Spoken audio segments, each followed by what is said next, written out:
My name is Meghan Dilley. I recently wrote the book Lost in the Sound, Finding Clarity in the Noise. My book is about struggling with PTSD and also now learning to manage it. I work in healthcare and I'm a physical therapist, and during the brunt of COVID, oftentimes therapists or healthcare workers would be redeployed to different areas. I unfortunately was redeployed to the makeshift morgue, the refrigerators, and was asked to move the bodies who had died into these refrigerators. And that's kind of where my PTSD began, but I thought I was fine. And that's the big thing. I never really processed anything, and that's what led to the PTSD.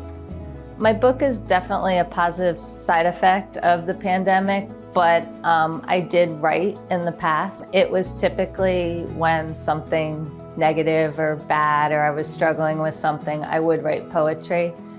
I'm fairly introverted or very introverted, so a lot of times I would get my feelings out in poetry and writing. It's real life for me on a daily basis, and I also like the fact that with this book I added photographs, and the photographs are actual photographs of the day I wrote a lot of the poems, so they coincide with the poetry.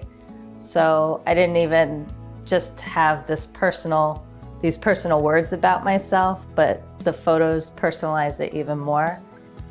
I think when you hear PTSD, a lot of times you see the struggle and you see the depression associated with it or anxiety associated with it, and you don't see the hope afterwards or the getting through it or the managing it. And you know, there have been many times where I thought I wasn't going to get through it, and that doesn't mean that I am what I was 2.5 years ago. I'm a very different person and I have changed. You can get through it with the proper support and help, therapy, techniques, and for me, writing.